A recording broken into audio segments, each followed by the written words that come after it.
नमस्कार, सुप्रभात। स्वागत आप सभी का सब रंग कार्यक्रम में। मित्रों, 1983 हम सभी भारतवासियों को, खास करके क्रिकेट प्रेमियों को याद है। हम सब जब वर्ल्ड कप के फाइनल में पहुंचे थे तो लग रहा था वाह, अब तो जीत के ही आएंगे। लेकिन जब हमारी टीम ने बहुत ही लो स्कोर किया तो लगा कि अरे अब तो हम गए। लेकिन हमारे खिलाड़ियों ने जीत का जज्बा दिखाया और ट्रॉफी वर्ल्ड कप हमारे हाथ में थी। एक सुंदर सी सीख मिली मित्रों तब से हमें कि भले जीवन में परिस्थितियां कैसी भी हों, बातें कैसी भी हों, ऐसा लगे कि हम हार जाएंगे, लेकिन यदि हम जीत का जोश बनाए रखते हैं तो जीत हमारी निश्चित होती है। हम हार गए क्योंकि हमने खुद से कहा कि हम हार गए। विश्वास पहाड़ों को हिला सकता है, ऐसा कहा जाता है।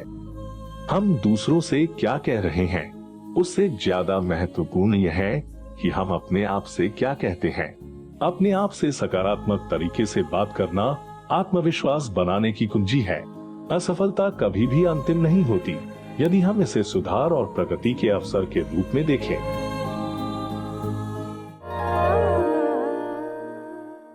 सचमुच व्यक्ति जब मन से हार जाता है तभी तो उसकी हार होती है ना। और कई बार मित्रों हमें दूसरों के बोल भी या तो हतोत्साहित करके हरा देते हैं या फिर प्रोत्साहित करके हमें आगे की ओर बढ़ाते हैं। इसीलिए बोल का भी जीवन में सफलता में बहुत बहुत महत्व है। और आज आपकी सेहत आपके हाथ में, कुछ बोल पर ही सुंदर बातें लेकर डॉक्टर सतीश गुप्ता जी हमारे साथ हैं। ओम शांति। Good morning friends. बिना आवाज के मनुष्य कैसा होगा? जो हमारी स्पीच है, हम कम्युनिकेट कर पाते हैं, एक दूसरे के साथ कह पाते हैं। और स्पीच के लिए हमारे जो वोकल कॉर्ड्स हैं, यंत्र है अंदर जिसको लैरिंक्स कहते हैं, यहाँ पे 2 वोकल कॉर्ड्स रहते हैं। और इनके अंदर जो है, इनके अंदर जो इनकी ये ठीक से कार्य करें, इसके लिए बहुत ज़रूरी है कि हम अपने इनकी भी संभाल रखें। तो एक सबसे बड़ा जो कारण होता है, कई बार हम जैसे गरम गरम खाना खाते हैं और उसके बाद फिर कुल्ला मतलब हम लोग गार्गल्स करते हैं या ठंडे पानी से कर लेते हैं। वो इससे एक बहुत बड़ा कारण है हमारे वोकल कॉर्ड्स को खराब करने का। तो हम ध्यान रखें कि जब भी हम खाना खाएं या तो थोड़ा रुक के गार्गल्स करें या फिर हम गर्म पानी से या ल्यूकवार्म वाटर से गार्गल कर लें, मुँह को साफ करें, तो हमारे वोकल कॉर्ड ठीक रहेंगे। हमारी जो आवाज़ है, हम अपने अगर बहुत तेज़ हम बोलते हैं, चिल्लाते हैं, तो हमारे वोकल कॉर्ड्स खराब हो जाते हैं। हमें बीच बीच में इनको रेस्ट देना ज़रूरी है। एक दूसरी प्रॉब्लम होती है जिसे हम कहते हैं थायराइड की प्रॉब्लम।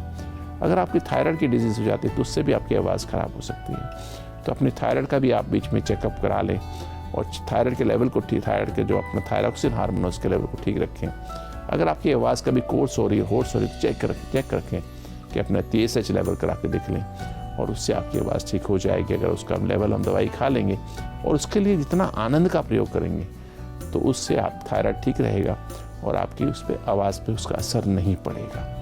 तो दोस्तों, थोड़ी स्पीच हमारे जीवन के लिए बहुत आवश्यक है।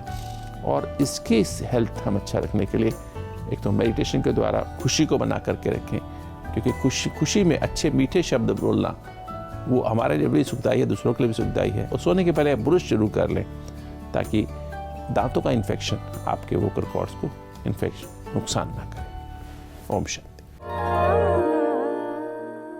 बिल्कुल सत्य बात है मित्रों। इसीलिए कहते हैं कि अल्फाजों में जान होती है, इनसे ही आरती, अरदास और अजान होती है। ये दिल के समंदर के वो मोती हैं जिनसे इंसान की पहचान होती है।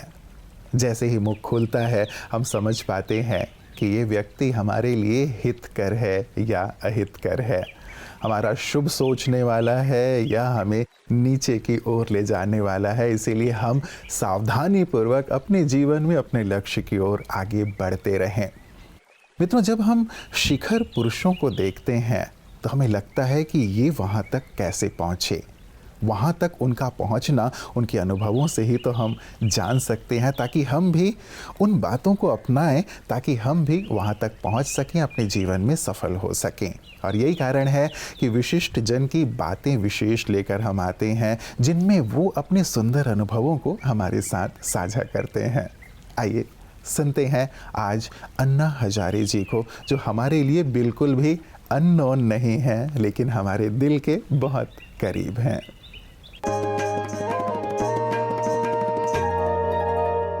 प्रजापिता ब्रह्मा कुमारी विश्वविद्यालय एक बड़ा परिवार है जी,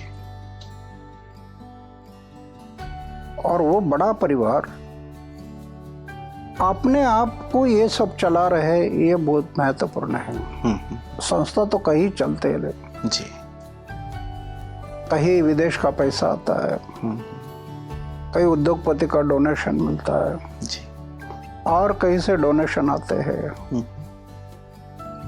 तो यहाँ जो ये बात मुझे जो दिखाई देती है कि परिवार नहीं है, परिवार चलाना बस, बाहर से किसी का नहीं है जी जी जी।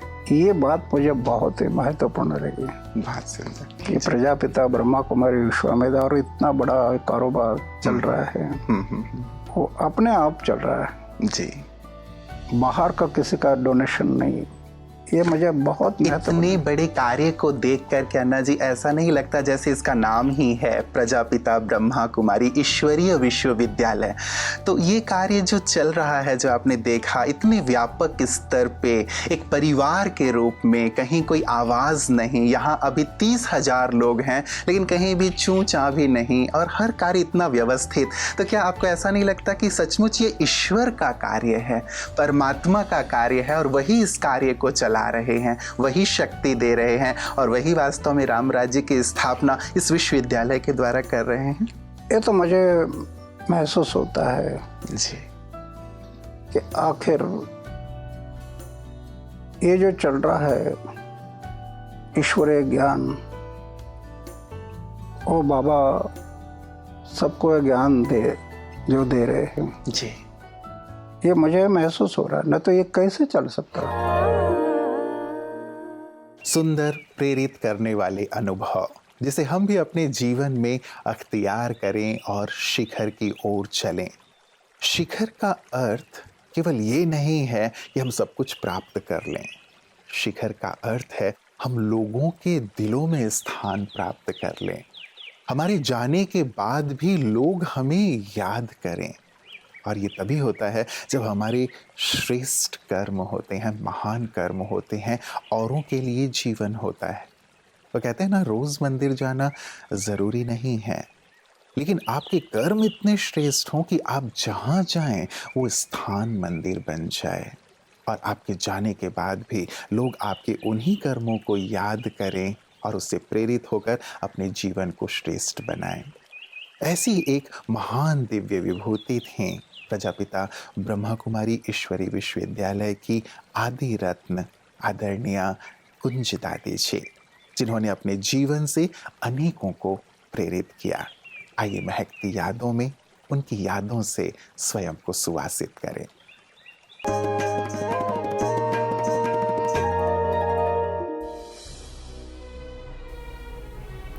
आदि रतन आदरणीय कुंज दादी जी,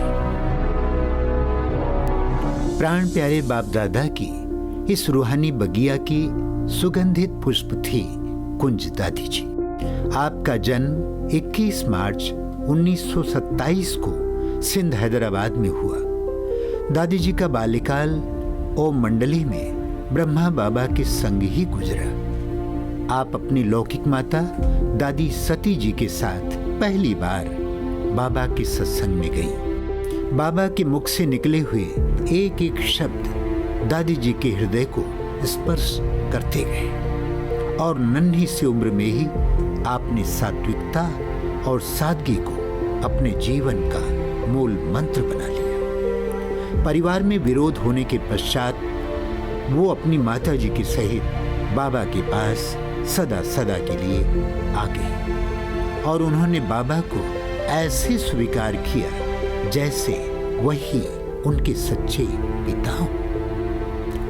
दादी जी की पालना में सैकड़ों परिवार के परिवार बाबा पर निछावर होते चले गए। दादी जी की यज्ञ के प्रति ईमानदारी और भगवान से अटूट निश्चल प्रेम जैसे दिव्य गुणों ने दादी जी को बाबा का दिल तख्त नशीन बना दिया। 2 मार्च सन 2013 को आपने अपने पार्थिव शरीर का त्याग कर अव्यक्त वतनवासी बन गए।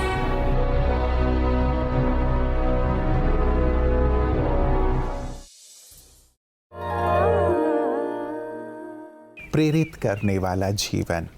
दादी का पूरा जीवन शिवमय था और सबको शिव संदेश देते हुए उन्होंने अपने जीवन के माध्यम से सभी को प्रेरित किया और उसी प्रेरणा के अनुरूप आज हजारों लाखों ब्रह्मावत्स अपनी सेवाएं जन जन को देते हैं। और यही सेवा कार्य हम माउंट आबू जो हेडक्वार्टर्स है वहाँ भी देखते हैं। शिव संदेश जो उन्होंने दिया, परमात्मा कैसे इस धरा पर आकर के अपना दिव्य कर्तव्य कर रहे हैं, उसे महाशिवरात्रि पर्व के रूप में इस बार हेडक्वार्टर्स में बहुत सुंदर तरीके से मनाया गया। आइए देखते हैं पीस न्यूज़ हाइलाइट्स में उसकी एक झलक।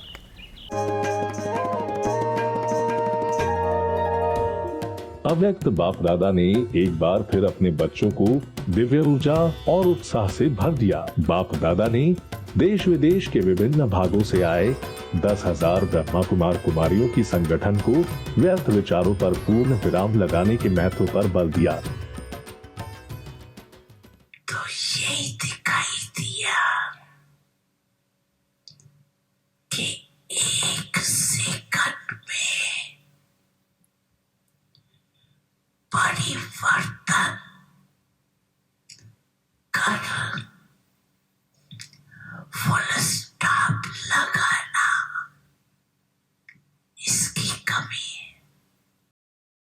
बाप दादा ने आगे कहा कि यह तीव्र पुरुषार्थ करने का समय है। अभी फास्ट तीव्र पुरुषार्थ करो, अभी ढीला ढाला पुरुषार्थ सफलता नहीं दिला सकेगा। कार्यक्रम के बाद शिव बाबा का झंडा फहराया गया।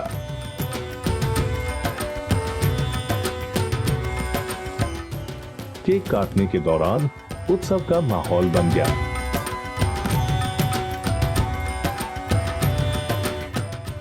मधुर वाणी ग्रुप के गीत के साथ कार्यक्रम का शुभ समापन हुआ। मेरा बाबा आया है, आकर चला न जाए, दुनिया वालों जल्दी आओ, देर ना हो जाए, देर ना हो जाए, कहीं देर ना हो जाए, देर ना हो जाए, कहीं देर ना हो जाए।